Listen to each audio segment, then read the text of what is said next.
Student ये circuit है, इसमें आपने फाइंड करना है V0 एंड V3 दो ऑपरेशन एम्पलीफायर कनेक्टेड हैं और दोनों आइडियल ऑपरेशन एम्पलीफायर हैं, मीन्स ये वाली कंडीशन स्टिल वैलिड होंगी और आपने फाइंड कर लेना है V3 और V0। अब ये वोल्टेज V पॉजिटिव है, ये वोल्टेज V नेगेटिव है, this is I positive, this is I negative, इसको हम कह देते हैं VA आउटपुट और this is V negative, this is V positive और ये सारी voltage with respect to ground होती है। तो मैंने आपको पहले भी बताया कि जो ऑपरेशनल एम्पलीफायर की आउटपुट्स हैं उन नोड्स को हम अवॉइड करते हैं उनकी इक्वेशन लिखने के लिए, क्योंकि अननोन्स इन्वॉल्व हो जाते हैं। जो कि ऑपरेशनल एम्पलीफायर का आउटपुट करंट होता है वो हमें पता नहीं होता, तो एक वेरिएबल एक्स्ट्रा आ जाता है। तो हम उसके अलावा कोशिश करेंगे कि बाकी नोड्स की इक्वेशन लिखें। अब VA सबसे पहले देखें। VA के भी बहुत से तरीके हैं फाइंड करने के, जिसमें से सिंपल है कि ये again non inverting operation amplifier की कॉन्फ़िगरेशन है। अब मैं एक दोबारा से इसको उस तरह से फाइंड नहीं करूँगा, आपको मैंने बता दिया है कि VA आप फाइंड कर सकते हैं नॉन इन्वर्टिंग ऑपरेशन एम्पलीफायर का फार्मूला यूज़ करके, जो क्या होता है 1 + R2/R1 × Vin। अब आपको उसमें रियलाइज करना है कि Vin क्या है। Vin 5 वोल्ट नहीं है, Vin V पॉजिटिव है, ठीक है। कुछ ड्रॉप होगा 5K पे, इस 5 में से कुछ 5K पे ड्रॉप हो जाएगा, जो वोल्टेज आगे आएंगे वो Vin होगा। तो Vin अक्सर जब आप ऑपरेशन एम्पलीफायर की ये कॉन्फ़िगरेशन यूज़ कर रहे होते हैं तो ये जो पॉजिटिव टर्मिनल पे इनपुट होती है वो मल्टीप्लाई होती है 1 + R2/R1 से। वो इस केस में V पॉजिटिव है, V पॉजिटिव इक्वल नहीं है 5 वोल्ट के। 5 वोल्ट में से कुछ 5K के क्रॉस ड्रॉप होगा, बाकी जो वोल्टेज आगे आएंगे वो V पॉजिटिव है। तो एक तो हो गया ये तरीका। दूसरा तरीका सिंपल सा है, वो ज़्यादा आसान है, इसलिए हम वो करेंगे। 10K 5K के सीरीज में है, क्यों? क्योंकि I नेगेटिव 0 होता है। आइडियल ऑपरेशन एम्पलीफायर में I नेगेटिव 0 होता है। अगर I नेगेटिव 0 है तो 10K 5K के सीरीज में है। अगर 10K 5K के सीरीज में है तो हम VA को इन टर्म्स ऑफ V नेगेटिव लिख सकते हैं। तो using voltage divider rule VA will be V negative will be 5K over 15K into VA, जो कि क्या बन जाएगा V negative is equal to 1/3 times. तभी ये एक्सप्रेशन हमारे पास आ गई। V negative is 1/3 times VA और V नेगेटिव V पॉजिटिव के इक्वल होता है, ये भी हमें पता है। V नेगेटिव V पॉजिटिव के इक्वल होता है, तो ये वोल्टेज कितनी हुई? V पॉजिटिव V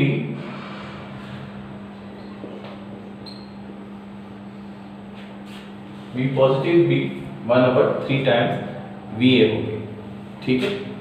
दूसरा देखिए आप V3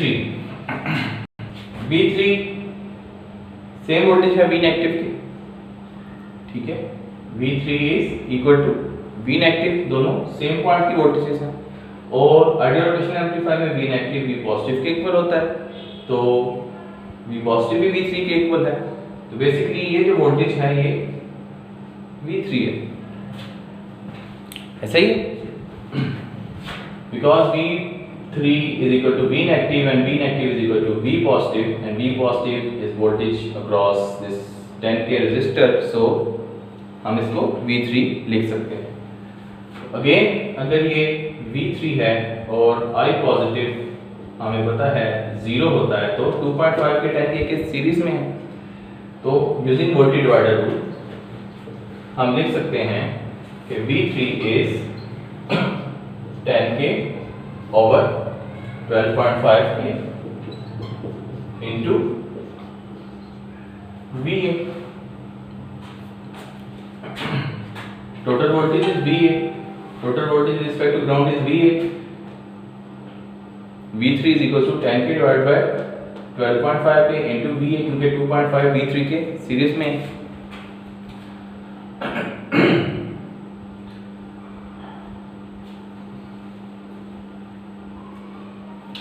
तो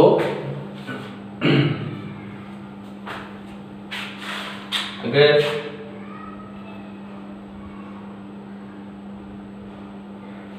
V नेगेटिव और V3 को हम देखें, दोनों को हमने एक तरह VA लिख लिया।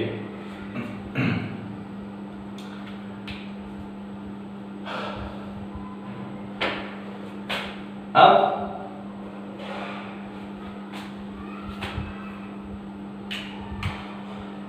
अगर मैं V3 और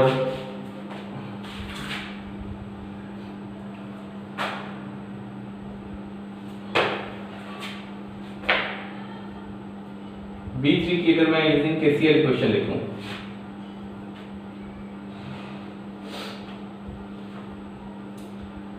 V3 की इक्वेशन लिख लेता हूं और V नेगेटिव की लिख लेता हूं। This is V3, this is V negative. तो क्या इक्वेशन बनेगी?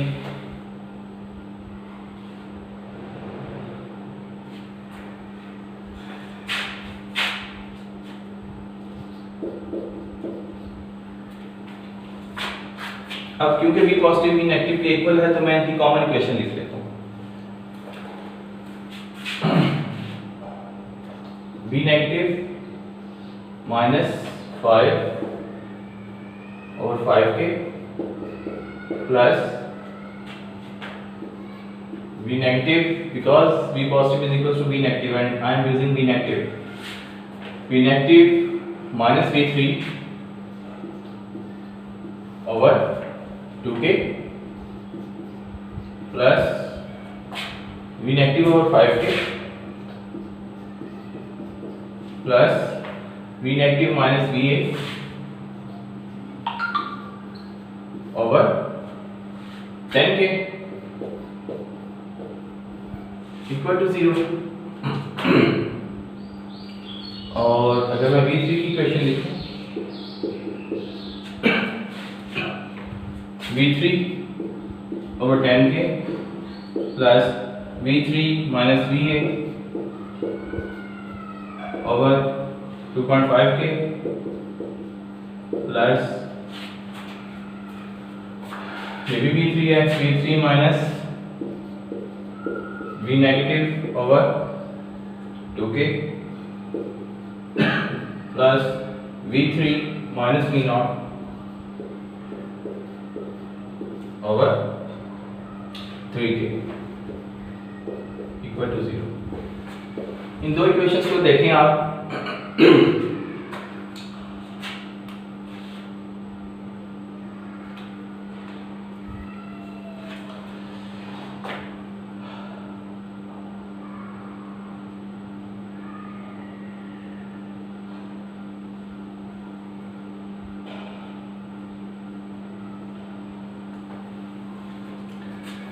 अगर आप अब वैल्यू सब्स्टिट्यूट कर दें V नेगेटिव की, हमें वैल्यूज कौन सी चाहिए जो हमने फाइंड करनी है? V नॉट और V3। तो इसके अलावा जितनी भी वोल्टेजेस आ रही हैं उनको इन टर्म्स ऑफ V3 और V नॉट आपने लिख लेना है। तो V नेगेटिव आ रही है एक्स्ट्रा, V नेगेटिव को हम इन टर्म्स ऑफ V3 लिख सकते हैं। V नेगेटिव को हम इन टर्म्स ऑफ V3 लिख सकते हैं।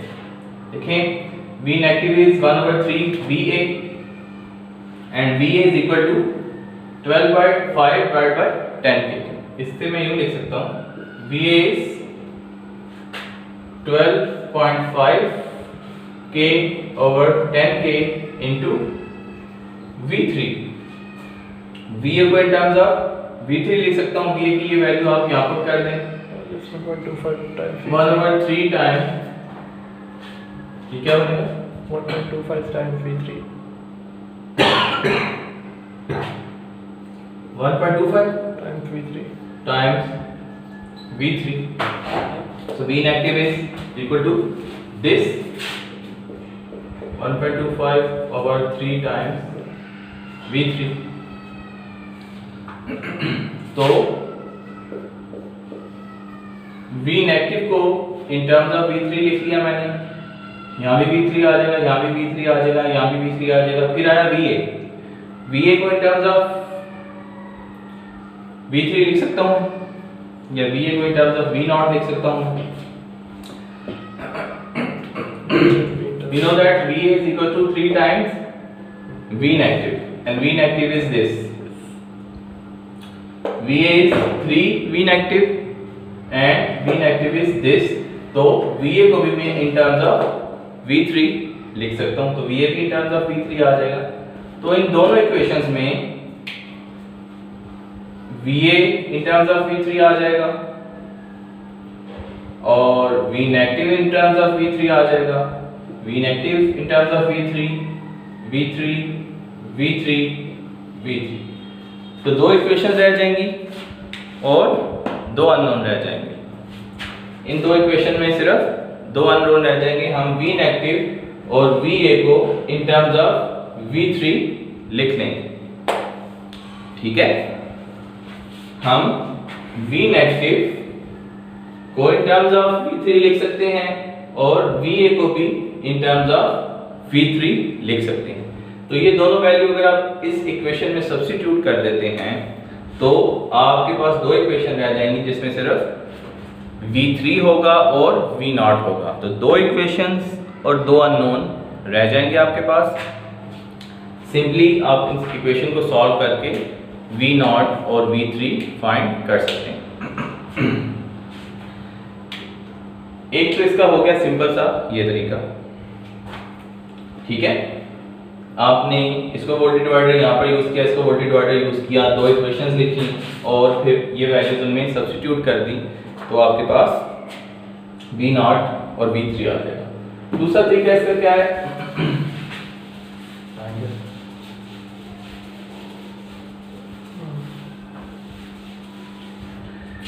दूसरा तरीका है आप हर नोड की KCL की इक्वेशन लिख लें। V पॉजिटिव की इक्वेशन क्या होगी, V positive -5/5k plus V positive minus V3 over 2k plus I positive 0 होता है इक्वल टू 0। ये होगी V पॉजिटिव की। V नेगेटिव की इक्वेशन लिख लें।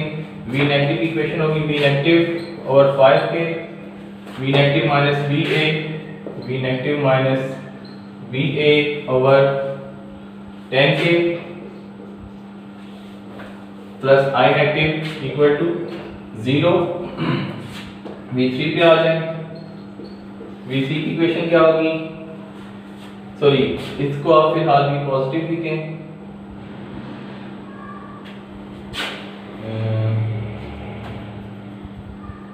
और इसको चेंज करने के लिए VP कर देता हूँ और इसको भी N कर देता हूँ ताकि V पॉजिटिव नेगेटिव हम यहाँ यूज कर रहे हैं वो रिपीट ना हो जाए। तो V पॉजिटिव की इक्वेशन क्या होगी,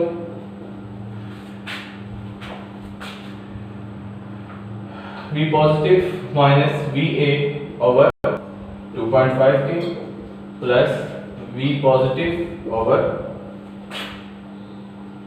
10k plus I positive equal to 0। I positive 0 होता है इसलिए हम उसको लिख लिए। ये होगी V पॉजिटिव की और ये V3 की इक्वेशन लिख लें। V3 की इक्वेशन क्या बन जाएगी, V3 minus V0 over 3k plus V3 minus V positive over 2k equal to 0। अब ये चार इक्वेशन यूज करके आप V0 और V3 फाइंड कर सकते हैं। इन पर आप आइडियल ऑपरेशनल एम्पलीफायर की कंडीशन अप्लाई करते हैं तो आपको पता चल जाएगा कि ये V3 एक्चुअली V पॉजिटिव ही है। इधर से V0 in terms of V3 लिख लेंगे आप।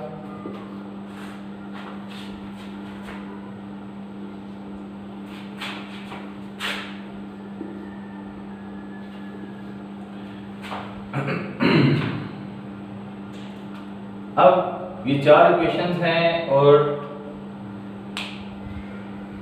अननोन कितने हैं? 1 2 3 4 5 6। अब एक्चुअल अननोन कितने हैं? अब ये भी पॉजिटिव और ये भी नेगेटिव सेम ही है, ठीक है। हमें पता है आइडियल में भी पॉजिटिव भी नेगेटिव के इक्वल होता है, तो आप इसको भी पॉजिटिव कर लें या इसको भी नेगेटिव कर लें। तो मैं इसको भी पॉजिटिव कर लेता हूं।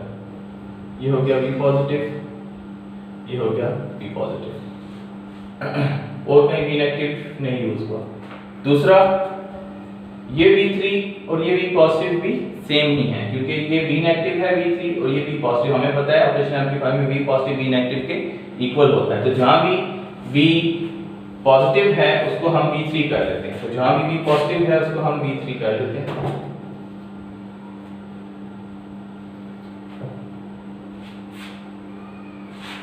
अब इस इक्वेशन पे गौर करें तो कितने अननोन रह गए?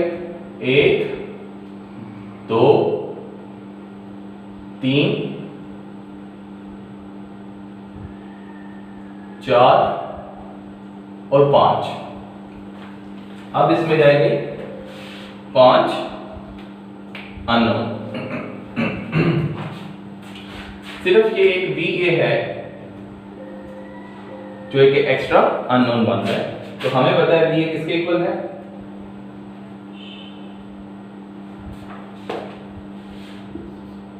VA is actually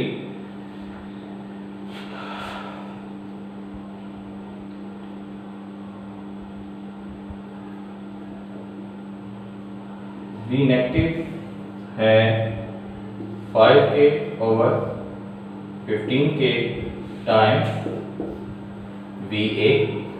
हमने शुरू में भी देखा है, तो VA किसके इक्वल हो जाएगा? 3V negative. 3V negative and V negative is actually equal to V positive. तो ये वाली वैल्यू भी in terms of V positive आ जाएगी। चार इक्वेशंस हैं आपके पास, चार अननोन बचे हैं, ठीक है। तो बारी बारी V पॉजिटिव V नेगेटिव की वैल्यू अगर आप फाइंड करते हैं तो आप अल्टीमेटली V0 और V3 फाइंड कर लेंगे। तो एक क्वेश्चन है, बहुत से तरीकों से ये सॉल्व हो सकता है। हमने क्या किया, सिंपल हर नोड की डिफरेंट इक्वेशन लिख दी, वो ये बनी। उसके बाद हमने आइडियल कंडीशन इंप्लीमेंट कर दी, या V पॉजिटिव को इन टर्म्स ऑफ V नेगेटिव लिख लें या V नेगेटिव को इन टर्म्स ऑफ V पॉजिटिव लिख लें, ताकि एक वेरिएबल एलिमिनेट हो जाए, दो अलग से ना आए। तो हमने V नेगेटिव को इन टर्म्स ऑफ V पॉजिटिव लिख लिया। इस तरह इस VP को हमने इन टर्म्स ऑफ V3 लिख लिया। तो हमारे पास ये चार इक्वेशन रह गई। अब इस चार इक्वेशन में ये VA एक्स्ट्रा आ रहा था, तो सिर्फ यहाँ पर नहीं आता, VP की इक्वेशन हमने कहाँ लिखी थी, यहाँ पर भी आता है, तो ये भी सब्स्टिट्यूट हो जाएगा, ठीक है। ये VA V पॉजिटिव से सब्स्टिट्यूट हो जाएगा, तो आप इन चार इक्वेशंस को सॉल्व कर सकते हैं। चार इक्वेशन और चार अननोन है। इसके अलावा भी बहुत से तरीके हैं। अगर आपको वोल्टेज डिवाइडर स्ट्रॉन्ग है आपका और आप कॉन्फ़िगरेशन को ऑब्जर्व कर लेते हैं, तो बहुत से ऐसे पॉइंट्स आते हैं जहाँ पर आप सिंपल सी सब्स्टिट्यूशन करके क्वेश्चन को आसान कर सकते हैं। तो आई होप कि आपको ये क्लियर हो गया होगा। ये मैंने इंटेंशनली क्वेश्चन पूरा नहीं करवाया, ये बड़ा क्वेश्चन है, इसकी आप खुद ट्राई कीजिएगा। V0 और V3 आप खुद कैलकुलेट कीजिएगा। इक्वेशंस कैसे बननी है वो मैंने आपको बता दिया।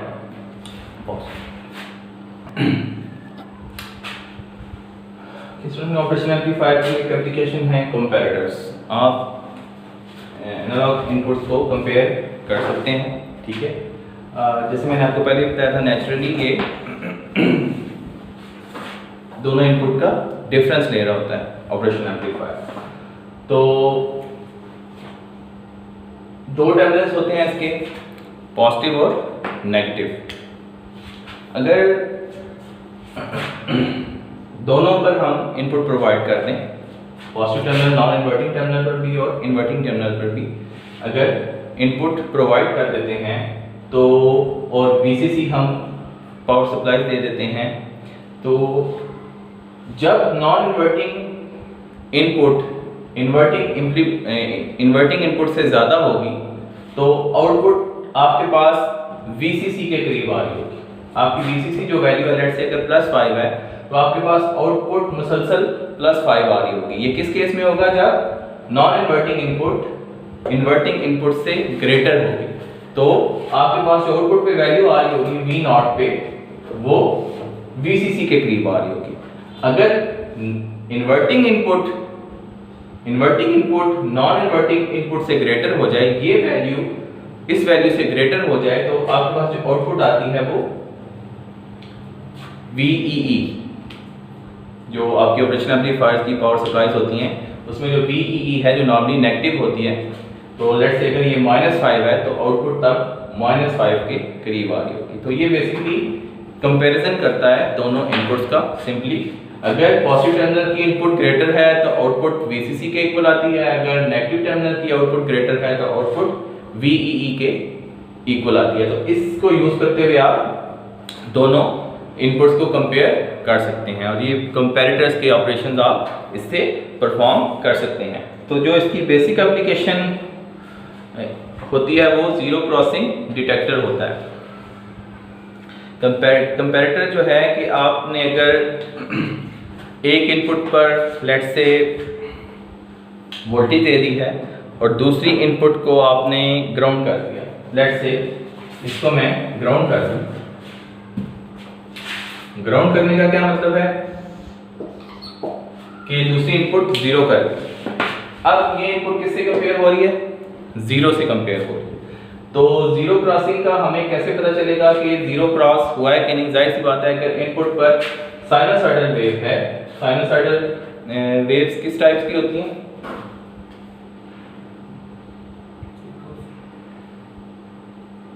इस टाइप की।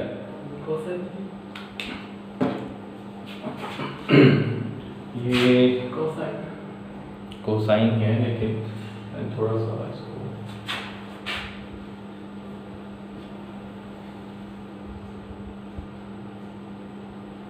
साइनसॉइडल में दोनों आती हैं।